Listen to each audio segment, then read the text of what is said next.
तो भाई मैंने बॉर्डर 2 मूवी देख ली है, और बॉर्डर 2 मूवी देखने के बाद मुझे ये एहसास हुआ कि मैंने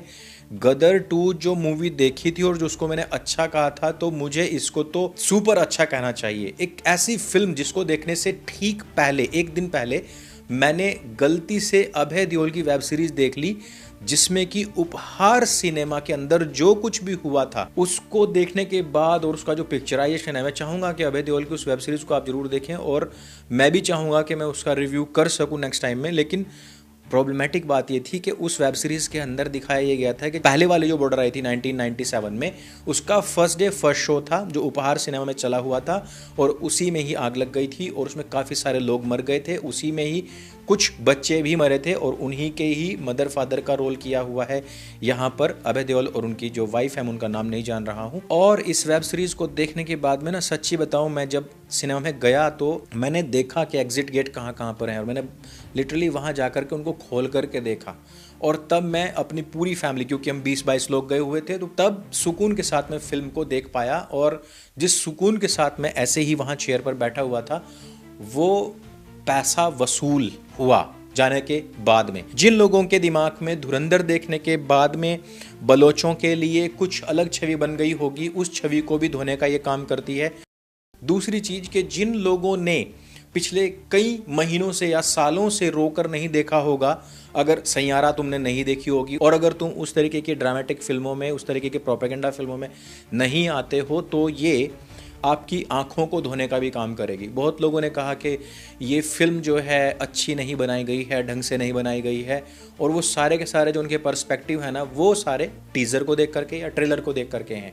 हाँ, तुम कहोगे कि भाई सुनील शेट्टी के लड़के आन शेट्टी ने इसमें ढंग का काम नहीं किया, तो मुझे भी लगा कि वो एकदम बच्चा है, और इसीलिए इस पूरी की पूरी फिल्म में उसका जो रोल है वो सबसे पहले खत्म हो जाता है। दूसरी बात लोगों ने कही कि इसके अंदर दिलजीत दोसांझ है, तो इस वजह से हम मूवी देखने के लिए नहीं जाएंगे। तो दिलजीत के बारे में आपको बता दूं कि इसके जो डायरेक्टर हैं अनुराग सिंह, उन्होंने अभी तक जितनी फिल्में बनाई हैं उनमें से मैक्सिमम में दिलजीत ही है। और अगर हम दिलजीत के खालिस्तानी विचारधाराओं, उनके प्रति जो बोली गई बातें हैं, या बॉलीवुड के एंटी में जो चीज़ बोली गई हैं, उन सब चीज़ों को अगर हम देखें, पाकिस्तान के प्रति उसके रवैये को देखें, और फिर एक दिन आया वो और पीछे उसने तिरंगा लहराया और सारे के सारे लोग उसके हो गए थे,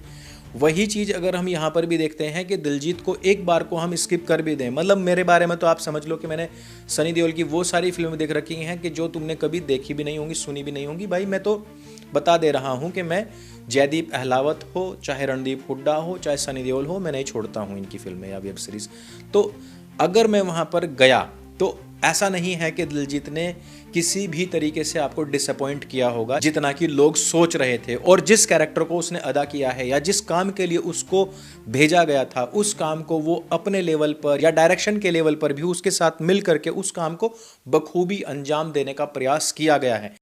लेकिन 71 की जो वॉर है उसमें महत्वपूर्ण जो स्थान था वो था थल सेना का, और इसी कारण से इसमें जो फिल्म के दो सबसे बड़े स्टार हैं, सबसे बड़े तो यानी कि सनी देओल ही हैं, और दूसरे नंबर पर जो आते हैं वरुण धवन है। उसके बाद में ये जूनियर आर्टिस्ट हैं जो मैंने 2 नाम अभी तक आपको बताया जिनके बारे में। तो थल सेना से संबंधित ही होशियार सिंह दहिया यानी कि वरुण धवन है, और जो सनी देओल है यानी कि लेफ्टिनेंट कर्नल फतेह सिंह कलेर, इन्होंने थल सेना को संभाला है, और इनकी फाइट ही मेनली फिल्म को एंडिंग तक लेकर के जाती है। अब अगर आप बात करेंगे कि फाइट सीक्वेंसेस कितने हैं, तो उससे पहले आपको बात करनी पड़ेगी कि क्या इस फिल्म के अंदर एक जो फौजी होता है, जो एक सैनिक होता है, उसके फैमिली बैकग्राउंड को भी दिखाया गया है। और इस चीज की एक्सपेक्टेशन हमें आ जाती है क्योंकि हमने बॉर्डर 1 देखी हुई है, और अभी कुछ ही समय पहले हमने आमरन देखी है, जहां पर दिखाया गया है कि एक फौजी ही नहीं होता है, उसकी लाइफ में जो उसकी फैमिली है, उसकी फैमिली का जो स्ट्रगल है, उसकी फैमिली का जो ट्रॉमा है, वो किस तरीके से अपने घर में भी एक युद्ध लड़ रहे होते हैं जब उनके घर वाले बॉर्डर पर होते हैं, क्या उसको यहाँ पर दिखाने का प्रयास किया गया है। तो मुझे लगता है कि उनका जो बैक स्टोरी है जो चल रही है साथ के साथ, वो भी बहुत अच्छे तरीके से इसमें दिखाई गई है। और 3 घंटे 19 मिनट की ये फिल्म है, लेकिन आपको पता नहीं लगता कि 3 घंटे 19 मिनट कब में को हो गए हैं। एक चीज जो मैंने किसी रिव्यूअर के मुंह से सुनी थी कि भाई जो फर्स्ट हाफ है ना वो थोड़ा सा बोरिंग कर दिया, तो भाई मैं उनसे कहना चाहता हूं कि तुम क्या चाहते हो कि फिल्म की स्टार्टिंग हो गोला बारूद से हो और दाएं दाएं दाएं हो और एंडिंग भी उसी तरीके से हो, और 3 सवा 3 घंटे की आप फिल्म बना करके देख लें तो आपके सर में दर्द हो जाएगा। देखिए फौजियों के साथ में अक्सर कर ये होता है कि उनकी जो बैक स्टोरीज हैं, उनकी जो फैमिली की स्टोरीज हैं, या उनका जो कैरेक्टर बिल्डअप है वो अक्सर कर नहीं किया जाता है और उसको भुला दिया जाता है, और सबको लगता है कि यहाँ पर बस केवल और केवल खून खच्चर होना चाहिए। और या फिर लोगों को लगता है कि जो हमारे सैनिक होंगे या जो हमारे रॉ के एजेंट्स होंगे, बस उनके टेढ़े मेढ़े टाइगर श्रॉफ की तरह 8-10 पैक्स होंगे और उनकी कोई बैक स्टोरी नहीं होगी, बस वो आएंगे और अपना प्रोपेगेंडा खेलेंगे और चले जाएंगे। ऐसा नहीं होता है। फौजियों के बारे में जब भी हम बात करें तो उनकी फैमिली मेंबर्स के बारे में हमें बात करनी चाहिए, उसके पीछे छूटे हुए उस परिवार के बारे में बात करनी चाहिए जिसको वो छोड़कर यहां तक पहुंचा है, और किस तरीके से एक कैरेक्टर बिल्डअप होता है, किस तरीके से वो यहां पर आया है। उसको लेकर के भी कुछ रिव्यूअर्स ने बड़ा मजाक बनाया कि भाई उसको ऐसे ही आया बस मन में कोई मुझे पहुंच जाना चाहिए और मुझे भी फौजी बन जाना चाहिए। तो वो चीज़ बोलने वाले लोग शायद हो सकता है कि फिल्म की लय से जुड़ नहीं पाए हैं। एक सीन और है, मैं निगेटिविटीज़ पर पहले बात कर लेता हूं, क्योंकि वाहवाही तो इस फिल्म की इतनी ज़्यादा हो रही है कि इसकी मुझे लगता है कि इसकी माउथ पब्लिसिटी और बढ़िया से होने वाली है। तो एक चीज़ और है, जब इसमें कहा जाता है कि जो सनी देओल है उसने अपने सबसे बड़े दुश्मन को छोड़ क्यों दिया है, इसको लेकर के भी कुछ क्रिटिक्स ने आपत्तियां जताई हैं, लेकिन शायद उनको नहीं पता है कि पहली चीज़ हम केवल और केवल आर्मी के बारे में यही नहीं दिखाते चले जा सकते हैं कि हम ब्रूटली सबको मारते जा रहे हैं। अभी एक फिल्म आई थी ना 21, जिसको कहा गया था कि एंटी वॉर फिल्म है, और इसको लेकर के बहुत सारी हमारी लिब्रांडिकाएँ और हमारी इस्लामिकाएँ जो है ना एकदम से प्रेग्नेंट हो गई थी, और एकदम से उनका पूरा का पूरा कंटेंट जो है डिलीवर होने शुरू हो गए थे कि ऐसी फिल्म होनी चाहिए। मतलब धर्मेंद्र यानी कि देओल खानदान, जिसके ये लोग हमेशा से दुश्मन रहे हैं, गदर के बाद में जिस सनी देओल का कैरेक्टर पूरी तरीके से हाशिए पर डाल दिया गया था, उस फैमिली के बारे में ये लोग कह रहे हैं। और अभी तो मैंने अभिसार का भी एक रिव्यू देखा और वो कह रहा है कि भैया क्या ही फिल्म बना दिया, जबरदस्त फिल्म बना दिया बॉर्डर 2। ये लोग अचानक से सनी देओल के फैन बन गए हैं। तो जो मैं आपको बता रहा था कि किसी भी फिल्म के अंदर ऐसा अगर आप दिखा रहे हैं, और ये सच में बॉर्डर 2 एकदम वॉर फिल्म है, ये ब्रूटली काटने पर विश्वास करती है, ये मारने नहीं, ये बिल्कुल खत्म जमींदोज करने पर विश्वास करती है। लेकिन इसमें एक चीज दिखाई गई है, और जो 2 बार दिखाई गई है, जब वरुण धवन पाकिस्तानी एक सैनिक होता है, जब उनका छोटा सा ट्रूप आता है पानी पीने के लिए, तो उससे कहता है कि क्या तुमको नहीं सिखाया गया है कि जब हम वार जोन में नहीं होते हैं उस टाइम पर इधर के हों या उधर के हों अपने सीनियर को सैल्यूट ठोकना चाहिए। पाकिस्तान का बंदा वहां पर सैल्यूट ठोकता है। इसका कारण मैं छोटा सा आपको बताना चाहता हूं, कुछ लोगों को यह भी बड़ी आपत्तिजनक लगी थी बात। इसका कारण यह था, देखो यार, जिस टाइम पर भारत पाकिस्तान एक था तो पूरी की पूरी आर्मी एक थी, और ये लोग एक दूसरे के जूनियर सीनियर ही हुआ करते थे। इन सब की ट्रेनिंग जो है ना वो देहरादून के कैंटोनमेंट में ही हुई है, और वहीं से निकलने वाले लोग जो हैं वो कुछ पाकिस्तान चले गए और कुछ हिंदुस्तान में रह गए, और वही लोग जो कल तक एक दूसरे को सैल्यूट ठोक रहे थे वही लोग आज युद्ध में आमने सामने हैं। अब एक बात बताओ तुम कि जब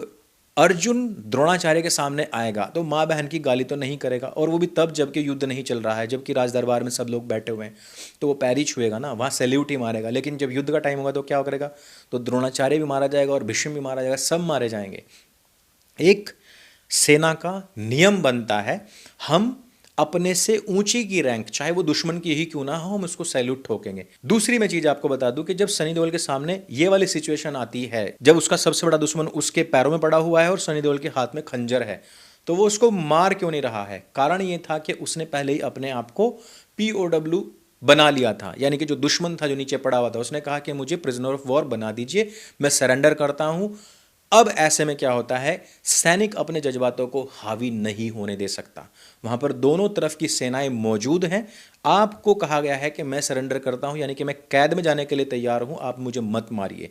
यह चीज अपने आप में हार का सबसे बड़ा सबूत देती है। और 71 का युद्ध यही था कि जब हमने 90,000 से ज्यादा पाकिस्तानी सैनिकों को घुटने पर ला करके सालों की पैंट उतरवा दी थी, आत्मसमर्पण करवा दिया था। अगर आपके पास में आत्मसमर्पण करने के लिए कोई बचा ही नहीं है तो फिर आपने युद्ध क्या जीता है? यानी कि फिल्म का जो सबसे बड़ा स्टार है सनी देओल, मुझे इस बात को कहने में बिल्कुल भी थोड़ी सी भी हिचक नहीं है कि पूरी की पूरी फिल्म को अगर कोई अपने कंधों पर ड्रिवन कर रहा है एकदम रॉकेट लॉन्चर की तरह, एकदम बजूका की तरह, तो वो सनी देओल है, नो डाउट।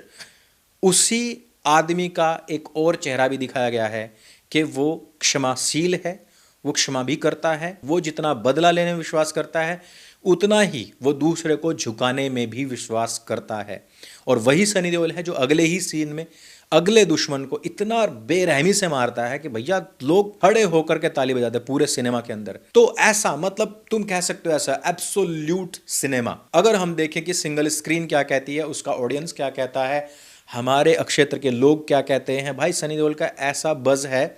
कि आज भी लोग उसको देखने के लिए अपनी BMW घर छोड़ करके अपना ट्रैक्टर ट्रॉली लेकर के जाते हैं, क्योंकि वो उसके साथ कनेक्ट करना चाहते हैं। सनी देओल को वो उस टाइम से देख रहे हैं जब उनके घर में कभी बैल बग्गी भी नहीं होती थी, छोटा बुग्गी भी नहीं होती थी। आज उनके घर में ट्रैक्टर भी है, आज उनके घर में BMW भी है। 80s से लेकर के जमाना 2026 में आ गया है। उसकी फिल्म, पहली फिल्म जब आई थी, उस समय पैदा होने वाले लोग आज सनी देओल की एनर्जी के सामने अपने आप को बोना समझते हैं, लेकिन सनी आज भी चल रहा है। तो समझो कि ज़माना कितना बदल गया है, लेकिन उसको देखने वाले लोग नहीं समझे हैं। हाँ, एक चीज़ मुझे यहाँ पर बहुत अच्छी लगी कि सनी देओल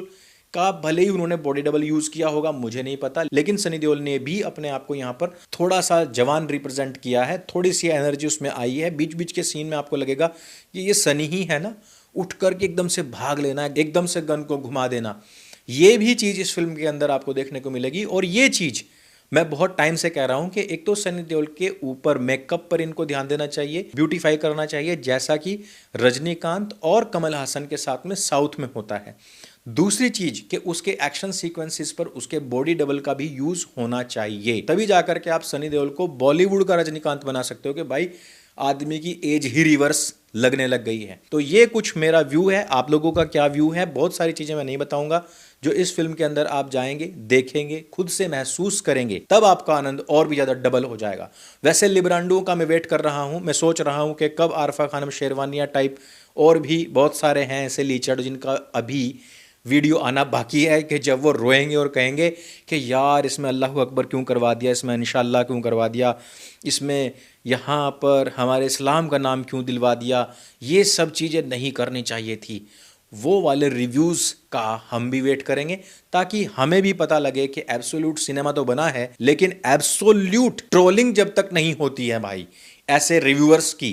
तब तक एब्सोल्यूट सिनेमा भी अपने आप में थोड़ा कमतर महसूस होता है। तो इस वीडियो में सिर्फ इतना ही। अगर ये वीडियो आपको अच्छी लगती है, जानकारी से भरपूर लगती है, तो इसको सबके साथ में शेयर अवश्य कीजिएगा। और रिव्यू वाला चैनल हम जल्द ही बनाने वाले हैं, उस पर हम पुरानी फिल्मों, पुरानी वेब सीरीज के ऊपर बैठ करके चर्चाएं करेंगे। अगर आपने फिल्म देख ली है तो नीचे कमेंट करके बताइएगा कि आपको ये फिल्म कैसी लगी, कौन से बढ़िया पॉइंट थे, कौन से लूज पॉइंट थे, और एक आइडिया लेते हैं कि ये फिल्म गदर को क्रॉस करेगी या नहीं। मेरे संग बोले सत्य सनातन वैदिक धर्म की जय। जय हिंद, वंदे मातरम।